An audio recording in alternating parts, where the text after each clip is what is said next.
So since it's a Saturday night, I think everybody can use a drink now. So let's start making some caipirinha together. How this sounds? So the biggest tip for caipirinha is the cut of the lime. Okay, you guys get a lime, and the idea is you got the lime lengthwise like this. You take both the bottom and the top of that. You're gonna have, can you see? Like this, and this. Okay, no problem. Easy. The thing is, in the middle of the lime, you're gonna find this white part. Okay, this little string here, and this is the bitterness. The bitterness of the lime comes through this part. So you need to take it out whatever you can, wherever you feel more comfortable. I usually get 1/4 like this. Then all my string is gonna be on this side, and then I just trim out and make sure. This is what makes the caipirinhas amazing. It's Yeah, take because the bitterness out. caipirinha is very simple. It's very fresh. Doesn't have a lot of flavors. It's just lime, the acidity and the perfume of the lime, and cachaça, which is a plain alcohol. You can use, if you don't find cachaça, you can use white rum or vodka. Don't use tequila, okay? And don't use any aged liquor, okay? Always plain liquor. Uh, Cachaça would be the best, definitely, but you can use. So not much flavor of the liquor, little sugar and the lime. So the lime is crucial to make it. Then when you get the white part out, you can just slice lengthwise and have halves like this. Or can you see? Just actually right now doesn't matter how you cut. You can just dice if you prefer, or you can get slice, thin slice. There's not a big deal. Whatever you feel comfortable, making sure you took out your white string out of it, okay? Then I'm gonna show you 2 ways to do it. If you go to a bar in Brazil, you order caipirinha, the guy's just gonna get this lime. You don't need, I get a big lime, so I don't need to use everything. So pretty much third of the glass of lime. This is a 300 ml glass. So I'm using 3/4 of a big lime, or can use a whole small lime, okay? Then you can add white sugar, okay? Depends on what you like. In Brazil, we love everything very, very, very, very sweet, extremely sweet. So people usually put more sugar than lime, but 1 to 1.5 tablespoons will be fine. Then get a pesto like this, okay? And this comes the next tip, which is really, really important. Don't smash it as you'd be doing like basil pesto or anything. Just slightly press, couple to 3, maximum 4 times. So we're gonna do 1, 2, 3. That's it. If I don't squeeze at all, I don't get the oil out of the skin, and you know the flavor of all citrus comes from the skin. So I must have a little pressure. But if I did too much, I get the bitterness out. I oxidize, and my caipirinha are gonna take like soap, taste like soap. So make sure you squeeze, but not too much. Then you're gonna use. I use this glass, is espresso glass, espresso cup, about 50 ml. It's like a doses, just to have a idea. So 200 mLs, 50 mLs of cachaça. Okay. You get the drink. You add to the lime, and then I'm gonna fill it up with ice, crushed ice. Usually we break with the pesto the ice like this, but you can use ice crusher, or you can use small cubes, doesn't matter, okay? But then you're gonna have a problem, and that's my issue with this type of preparation, this way to prepare this drink. Because first of all, lime and sugar, when you squeeze together, you're gonna mix into a third element. I don't know exactly what it is, but makes a little salty. Chemistry would be citric acid and the basic they use, the solvent they use for white sugar. They're gonna have like a little salt. So you're gonna have not the lightness in flavor, and you have another problem out there. Now I need to stir or shake because the sugar is all the way to the bottom. So I need to get a shaker. You can use a spoon, and you can mix and mix and mix. That's fine as well. In a bar, a cocktail bar, we're gonna use, see, all the sugar remains. That's what happens with caipirinhas, regular caipirinhas. You have the first of the drink, the first sip, very acid, and then the sugar dissolves little by little. At the end of the drink, it's super sweet. So it's not consistent at all. But anyways, that's how caipirinha is prepared regularly in bars and restaurants in Brazil. Okay. So while you're fixing that, I'm gonna give my tip to do it. So what do? I get in a blender. Okay. Here I have half sugar and half water. Doesn't matter how much. Is a simple syrup. So you can have like a cup of water, a cup of sugar, or 2 tablespoons of sugar just for yourself, just a tiny bit. But 1 to 1. Okay. You just blend this real quick.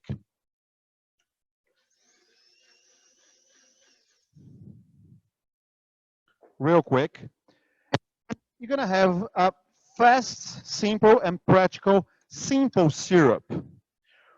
Why a simple syrup is so cool? First, I get my lime. Okay, I squeeze it. I press, sorry. I press just a tiny bit like that. No sugar at all. Then I know for sure for 300 mLs in a simple syrup is a dose of simple syrup. Okay, a dose of cachaça. The crushed ice, same thing. And then I'm sure that I have consistent of the drink. I know exactly the amount of sugar it has in this cup, in this glass. I know exactly the flavor that's going to be consistent all the way to the end. And the best part, you don't need to stir or even shake. It's ready to go because the sugar is already dissolved. And if you start doing that, you're gonna say, why gonna have like simple syrup in my fridge for long? You can add here like cinnamon, cloves, or basil, or rosemary, or any herb, and you can scent it this simple syrup, and then you can have like variations for drink. Every drink they're gonna use sugar. You can add some flavor out there that comes in a simple syrup. So the potential to use that in drinks, it's super cool. And definitely it's way faster. Imagine you invite 20 friends for a Brazilian party, Brazilian barbecue, and you need to fix like 40 caipirinhas at once. This way is going to be a lot faster. Okay, so you might try both later on and check the difference in flavors. You might find some difference. I find a little, this is going to be a little fresher and lighter in flavor. This is going to be a little heavier a little bit. But you can make your conclusions and choose by yourself. So everybody is done. Everybody has his own. Let's have a toast. Cheers.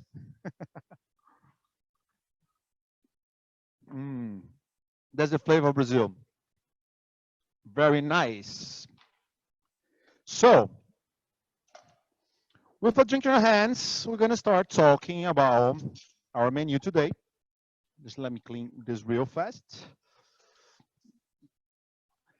I don't know if you got able to see the video of the preparation I sent. I just sent last minute. Alicia, Mikael, did the guys had the video or didn't see? No? It's in the chat, yes. Oh, okay, great.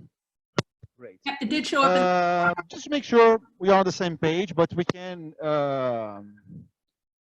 talk about this. If you have any questions, please. I'm not hearing anybody, but you can ask through the chat, and Alicia will ask me, or Mikael gonna ask me. Okay. So, muqueca. Muqueca, it's like paella in Spain. Okay. Muqueca it will be this pot here, this casserole here. It's a clay pot, handcraft. Okay. This comes from a tradition out of the natives in Brazil. We know the natives didn't know, they did ceramics for a lot of purpose, but never for culinary purpose, okay?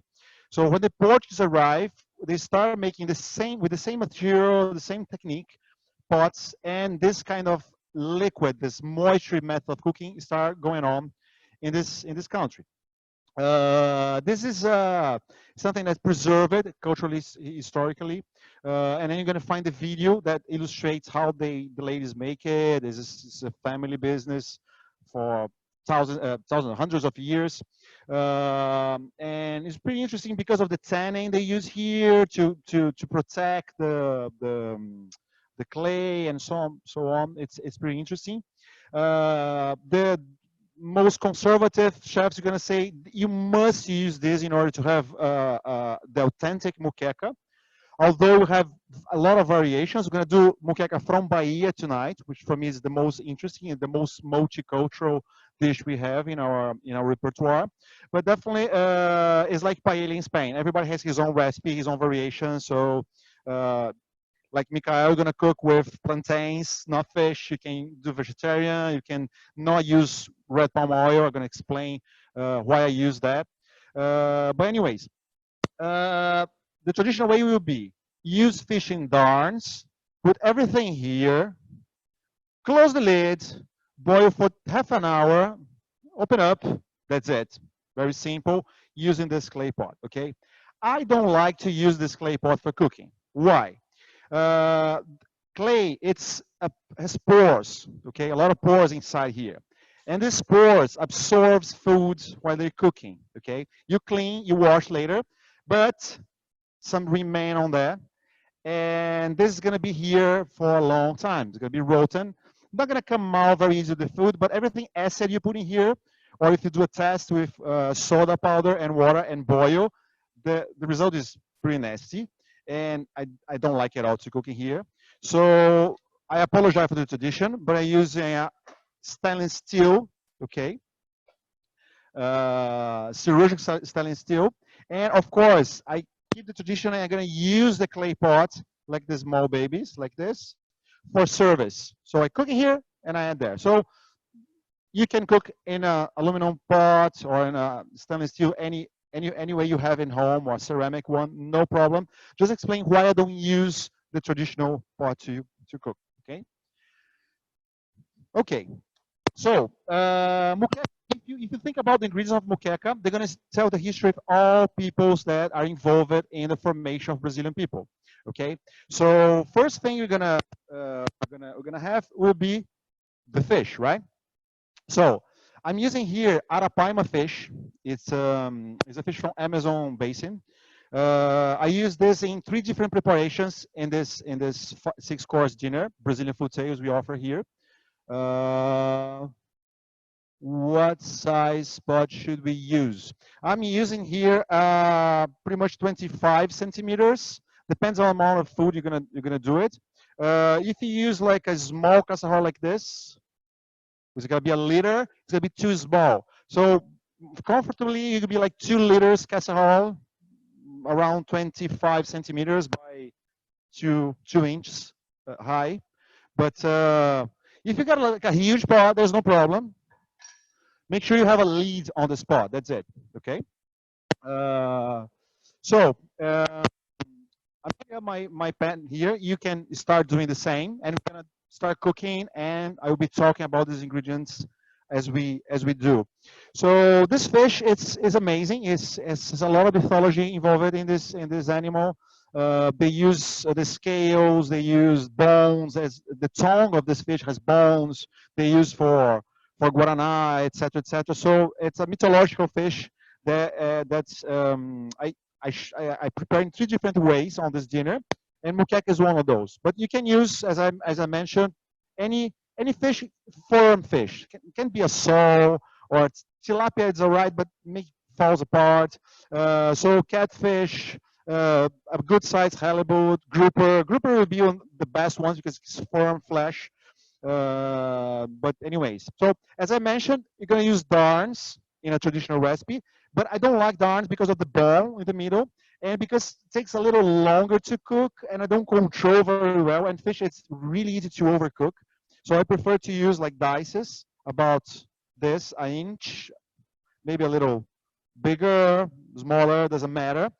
Depends on the size of the dish. It's gonna take longer or less to cook, but it's up to you. Whatever you feel comfortable to present. Okay. So the fish here is going to be the only native ingredient out of the recipe. Everything else we're going to find in this recipe, it's coming from overseas. Exactly like Brazilian people. We have a small percentage of natives, a little, maybe a little more than you have in US, but it's small, maybe 5 to 10% leftover of natives comparison to 1500s. And everything else comes from overseas. So besides the fish, which is really important to mention is the palm oil. Okay, I know, everybody's there. Oh no, the chef is not sustainable. It's not ecological. We know palm oil is destroying all the forests in Malaysia and Asia and so on. Yes, but let me defend this guy. The palm oil is using for Nutella base and using in the industry since industrial revolution back in 19th century. It's the oil made with the kernels. Okay, this one is not made with the kernels; it's made with the pulp. So it's a little coconut. You get the pulp, the red pulp, and then this extraction, this type of oil, has been used for the last 5,000 years in mankind. It's considered one of the most nutritious oil you can find. Has a lot of properties, like more beta carotene than a carrot. It's a fantastic ingredient. And in Africa, they don't produce this oil for the kernel producer. So it's all about food, and these are native trees. Okay, so it's a huge impact, I'm sure, in Malaysia and Asia, all the Asian producers of palm oil. So I don't recommend you buy or use anything that comes from there. But the African organic red palm oil is a good guy, okay? And it's mandatory, almost mandatory to use this oil on this recipe because we're gonna use tomatoes, coconut. Coconut is not from Brazil. The Portuguese brought from India. Right on the day one, they brought already coconuts here. So if you use like butter or coconut oil on this recipe, definitely gonna taste like Indian food.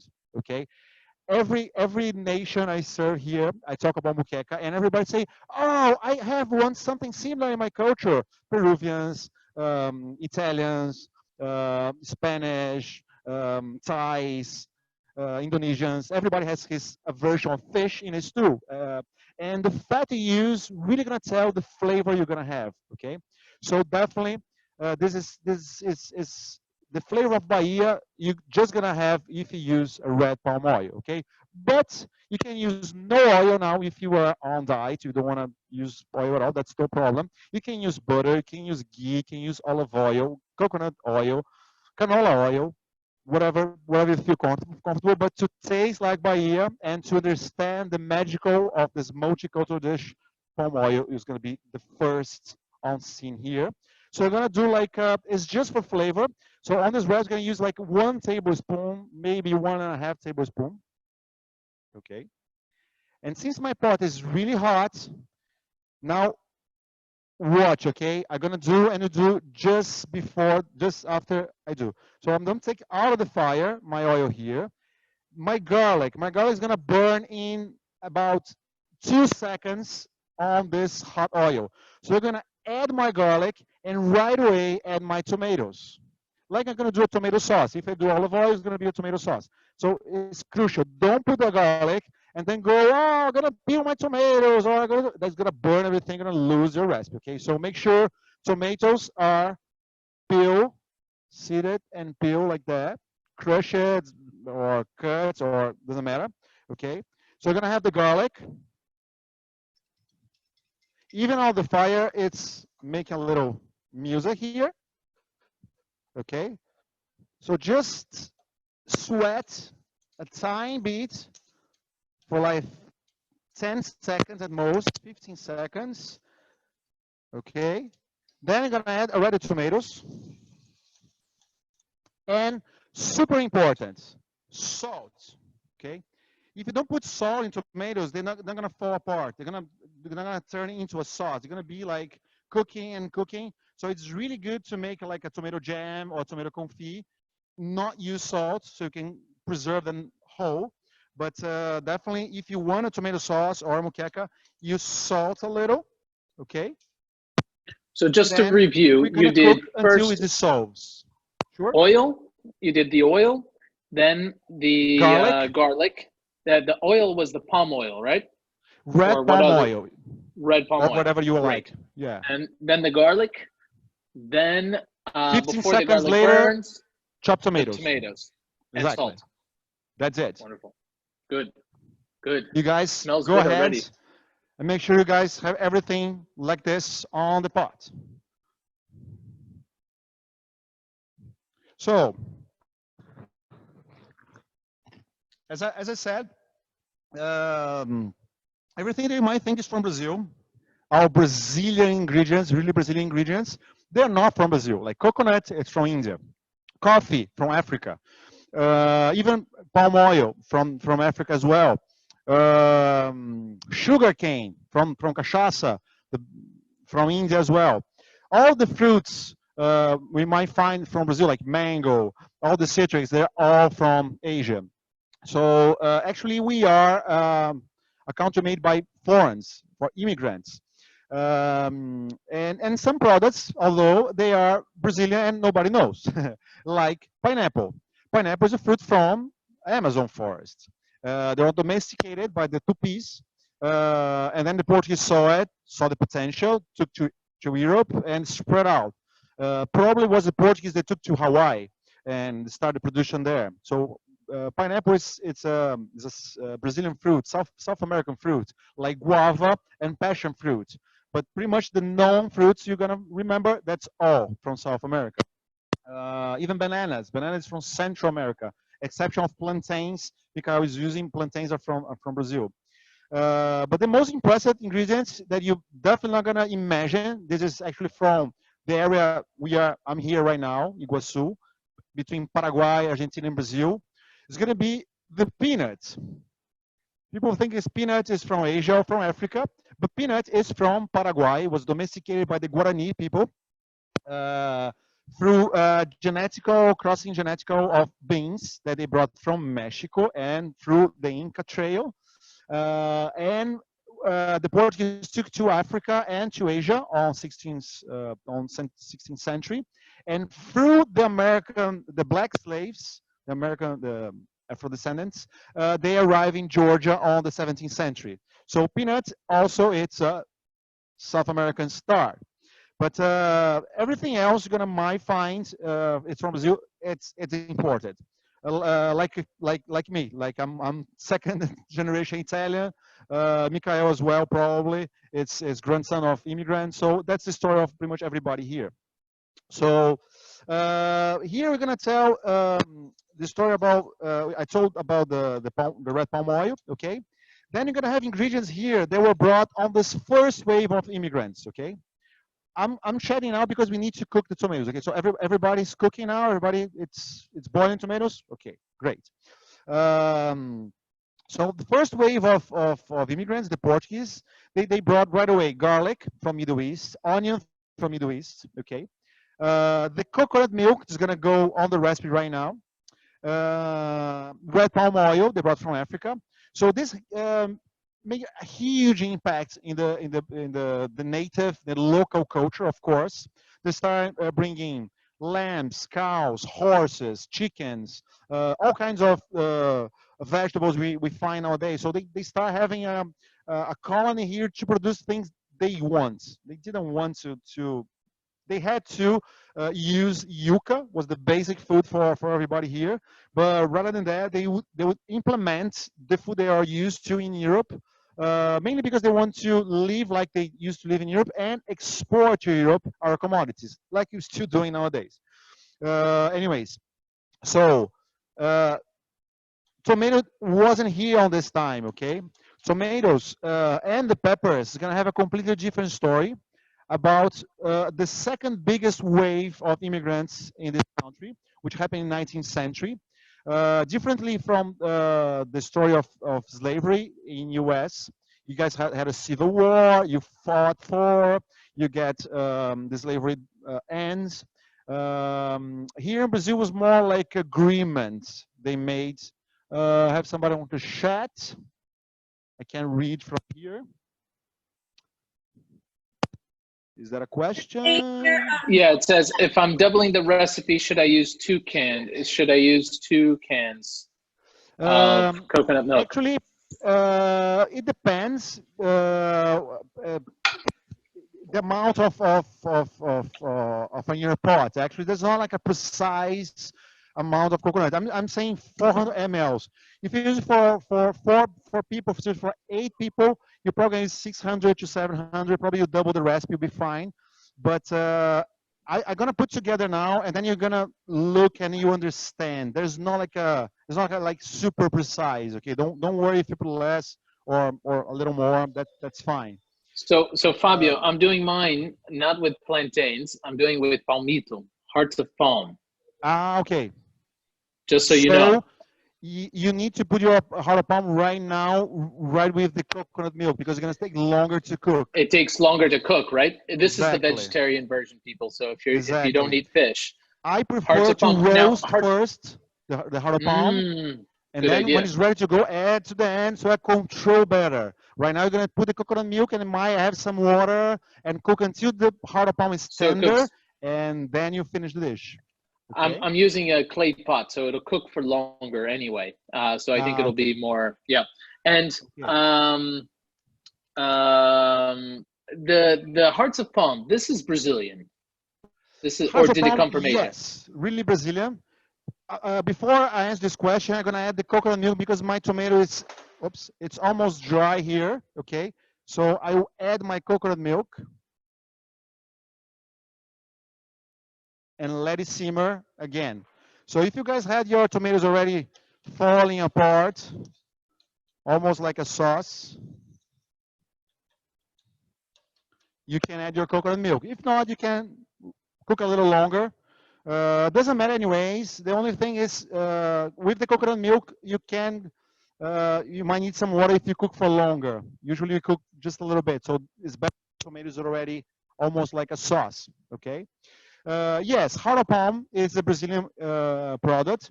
And which is really interesting is the Portuguese saw the potential of that, but they couldn't export like a fresh heart of palm. So that's why they use this brine technique to put like in vinegar, salt, put in a jug, and they start exporting this product to Europe in their way, already cooked.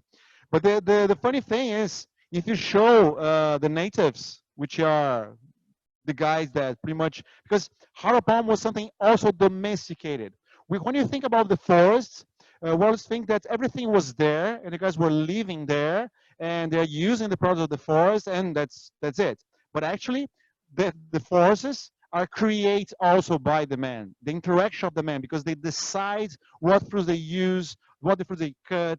They took seeds from here to there. So Amazon forest is a result, of course, of thousands of years of botanical evolution, but also has this hands of these people that live there. And heart of palm, it's one of the first species that domesticated for food, and not for the trunk, not for the heart, but actually for the coconut, which is super nutritional, especially the one he's using, because probably using pupunha, which is a sustainable one. It's is not illegally extracted.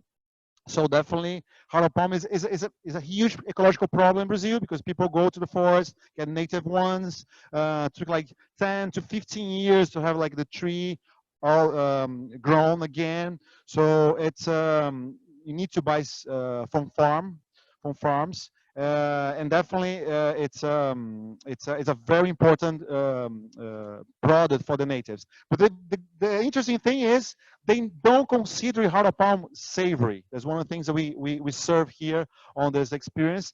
For them, it's a dessert. Heart of palm, if you don't put in a brine, has a very mild taste, very mild flavor, and they use honey on that. So they roast on the fire, they take out the heart, still hot, and they serve with honey on like a dessert. So this experience is unique. If you might have the opportunity to come here or find a fresh heart of palm, don't waste it. Getting a lot of salt on there. Just try to have it with honey, and then it's gonna be something that blows your mind. So right now I got my tomato almost falling apart. My coconut, you can see here, my coconut, the color. Can you see the color? I don't know if you can see well, but the color is pretty orange. You don't need to let the tomatoes completely dissolve. It can be like chunks, no problem. Okay. And if you are on the stage, orange, little chunks of tomato, I'm gonna add my fish. Okay. Uh, People are gonna tell you to marinate the fish, lime and salt and everything. I don't like to do that. Okay. I prefer every meat. I put it in a flat top or in a pot. I put with no salt and always salt right away because I might change my mind. You guys might have like a portion for 6 people, but somebody call last minute and say I'm not coming, and you have all the fish done. So I usually wait from the. I'm sure I'm gonna need the everything that I prepare. So I'm gonna add this fish like this. Okay. And then people usually overcook fish because they think they're kind of a little scared about the fish. People are gonna bake fish in aluminum foil and take like an hour in the oven. Fish is just like an egg. It coagulates, it's done. So you don't need to tenderize, don't need to do anything like you do with beef or chicken or poultries. So it's really fast, this process. Okay. And since I didn't season, my tip to season food is always get a little salt. Every ingredient I add to my pot, I add a little salt. So I add the tomatoes. It's important because the osmotic thing to dissolve tomatoes. But then I add the fish. I'm gonna add a little now. So adding little by little. At the end, I just need to correct the salt. I don't need to add salt all the way through. So if you add your fish already, you're probably gonna see they're gonna start white. They're gonna have like not like the transparency that is raw. It's becoming white. Now depends of the size of your fish. If it's like tight stripes, small cubes, it's pretty much by now it's pretty much done already. Okay. If it's big chunks, probably gonna need 5 to 8 minutes to cook. Okay. My fish 2 inches is already almost cooked. So I'm gonna go ahead and add my peppers on it. Here I'm not using a big pepper, I use a small bell pepper, red and yellow.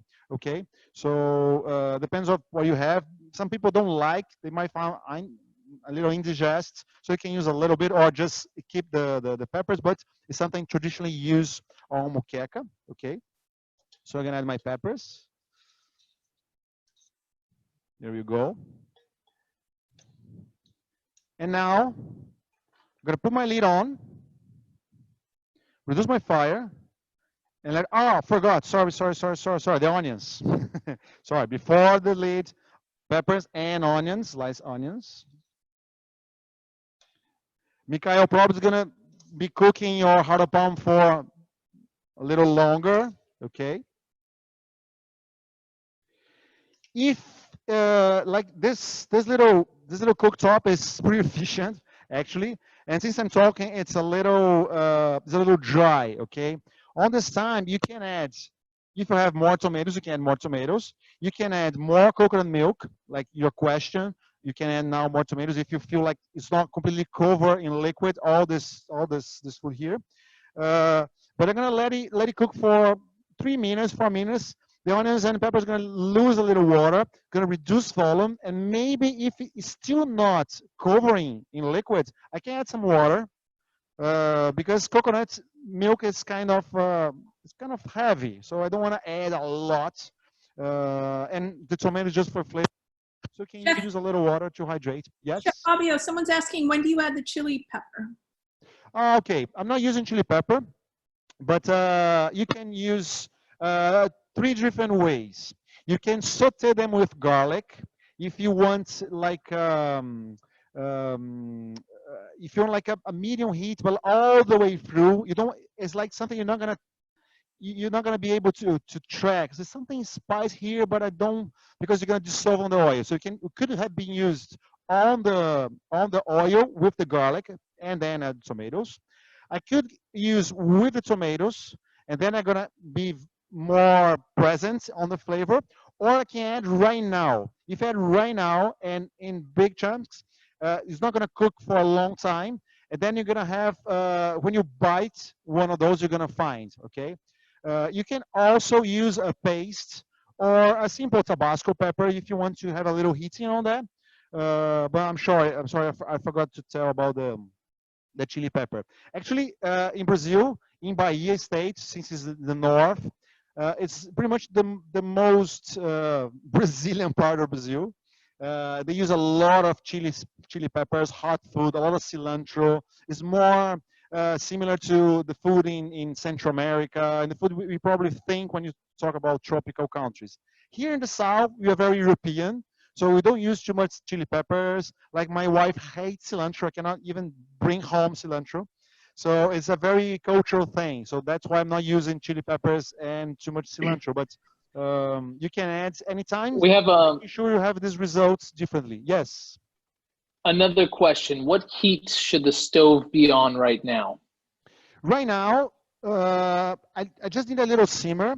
So I have like 50% of my power. It's like a medium, not more than a medium heat.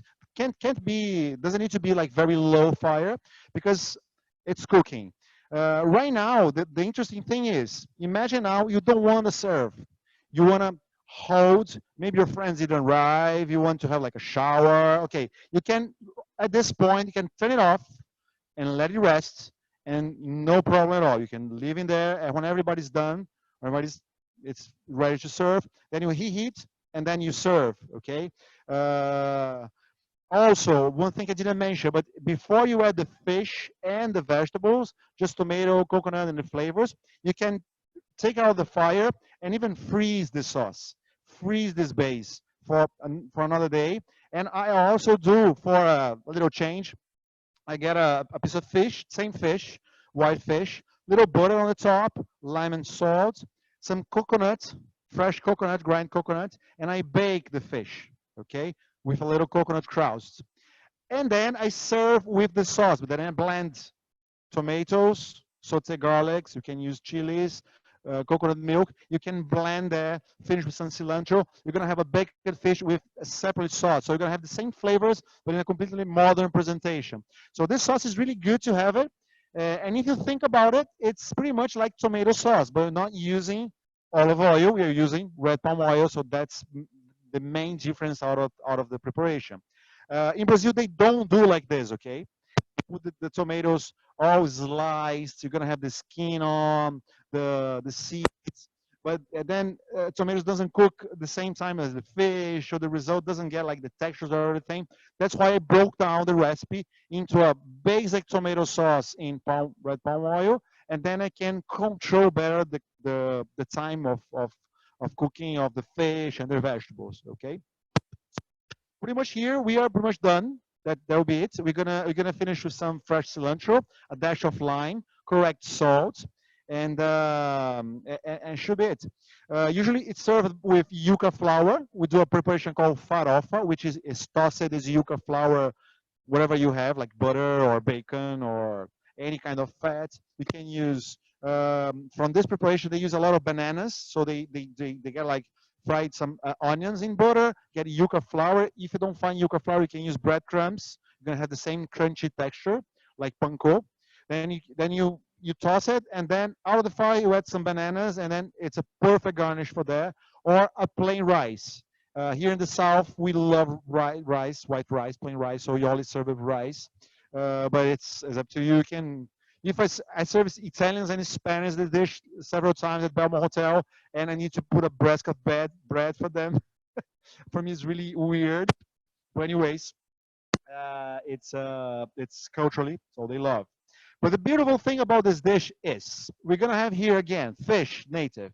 Then Portuguese bring red palm oil, onions, garlic, and the coconut milk, all from Middle East and India. Okay, 350 years later, because of the ending of the slavery, I didn't finish the story because we got like a disagreement, and pretty much the black people, the African Americans, they were forced to move downtown, the Rio de Janeiro, Recife, and then at this moment in history, 1899, these guys will start to recover this 300 years of slavery and bringing back the culture, bringing back dances, rituals, slangs, music, food, culinary, everything. So pretty much we are proud in Brazil about being Brazilian. They don't come too much from the white guys from Europe, but pretty comes from the black Afro-American guys that brought all this rhythm, this movement, and everything. So the thing is, why this agreement was possible?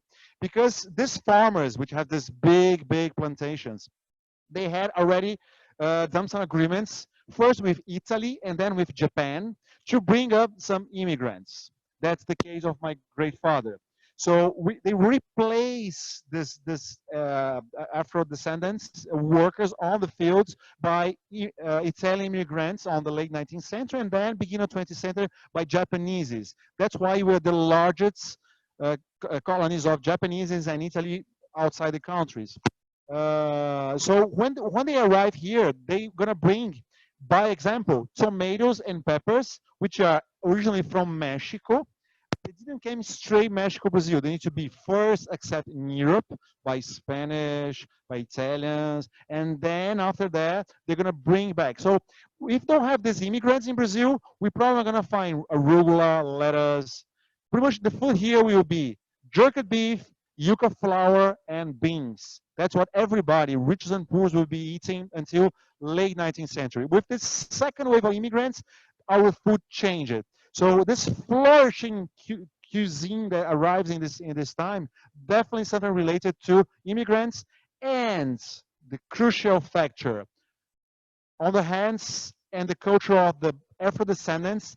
This dish you're gonna put together in this way. There's no recipe of muqueca before that. Muqueca is a dish that comes that way, comes out on the beginning of 20th century on the hands of these Afro descendants. So that's why definitely this dish tells the story of all immigrants, all peoples, everybody's involved in this country. So here I have pretty much everything ready to go. Let me go on this side.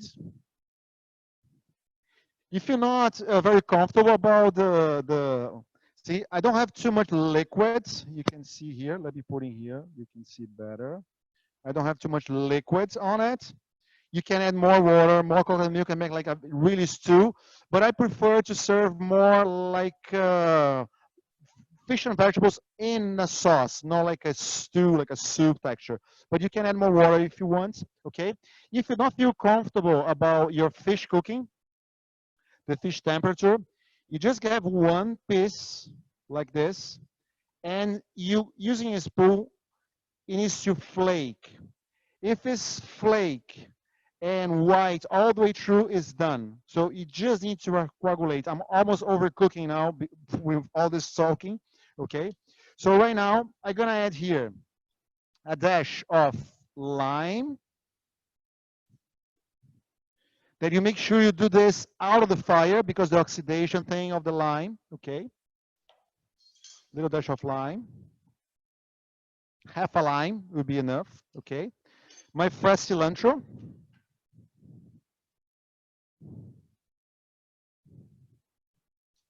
Sorry, you're not seeing anything.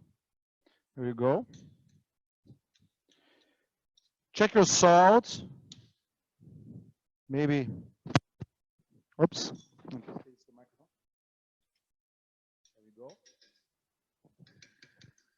And then, in order to present, I can use my big pot.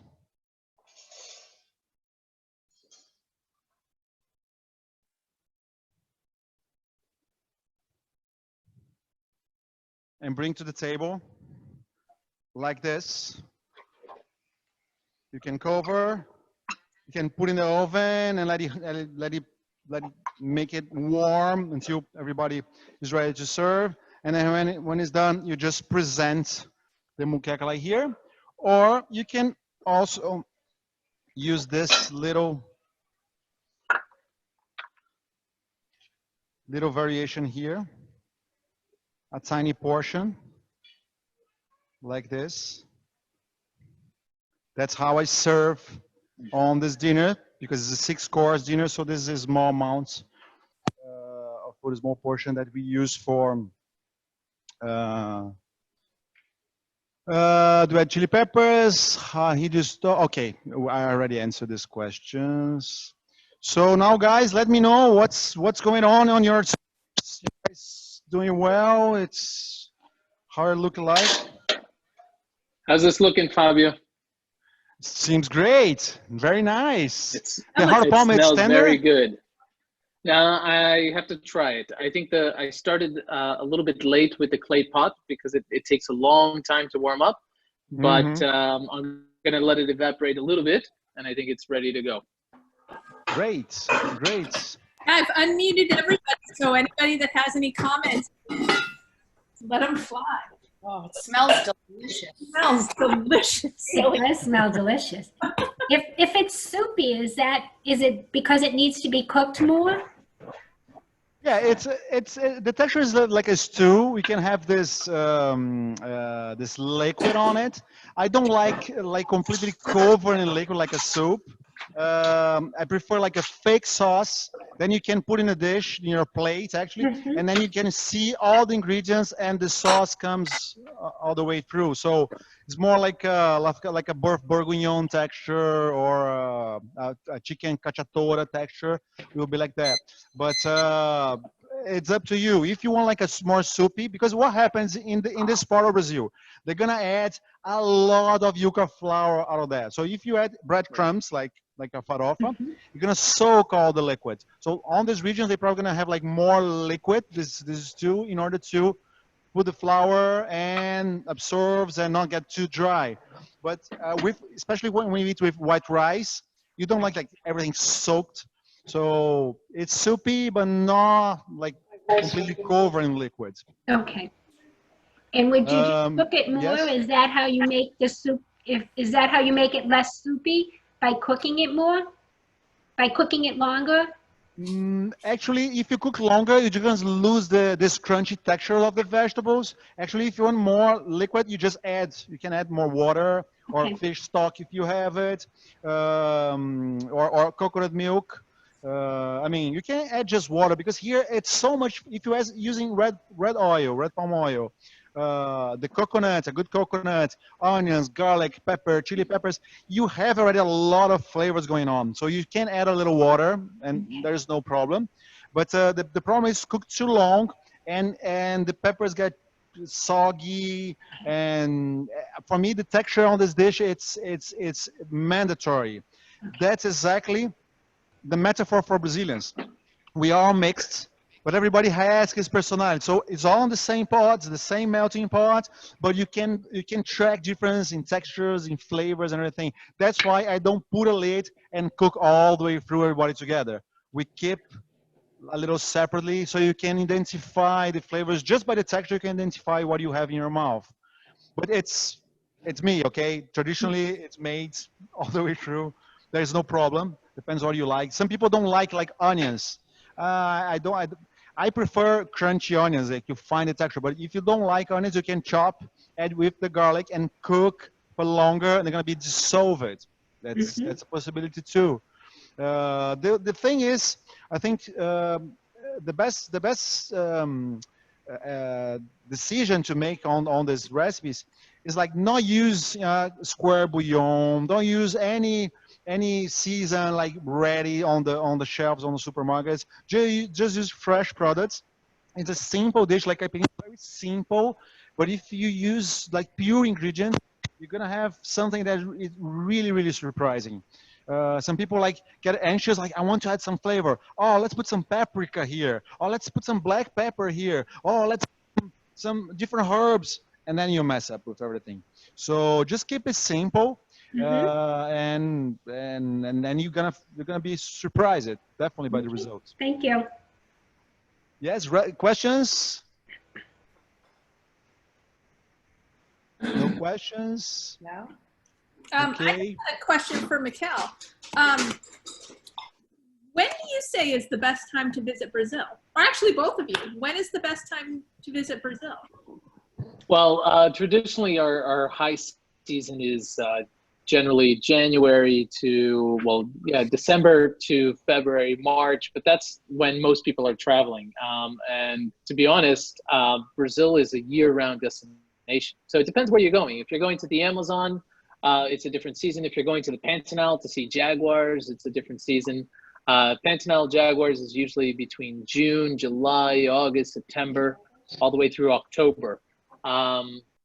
Rio, for example, we generally say that the high travel season is December to February until Carnival, or until March sometimes. But to be honest, my favorite time in Rio is now. I mean, it's April and May, when the skies are super clear, and the temperatures aren't so hot. So we're in the Southern Hemisphere, so it's opposite summer to winter from you guys, of course, as you know. So our summer is in January and December, and that's when most people are on vacation. That's why travel is big on that time. But that's also some of the best times to go to Iguazu Falls. I would sometimes avoid the big holidays and go during the week to Iguazu Falls. That's when it's best. You know, the weekdays when you don't have that many people in the falls. And it's such an impressive destination. Iguazu Falls is incredible. I think it's one of our top selling destinations. And if anybody has an appreciation for nature, this is a must see destination. The falls really, really take your breath away. And then, you know, the way that we visit them, it's not such a busy touristy place. So we stay at the Belmond. We go before the park opens to the walkway on the Brazil side. And then you get to see the falls before, you know, the busloads of people. So in the post-Corona days of travel, you know, definitely trust A&K to make sure you get out of the beaten path a bit, but still get to see some of those top destinations. And then, of course, we'll take you to Fabio's kitchen, and he'll show you a wonderful meal. You'll get to taste all of those. I don't know how many. It's six courses. Yes. So it's really a delicious experience, with lots of good wine. You forgot to talk about the wine. The wine is delicious, and he has some great wine pairings that go with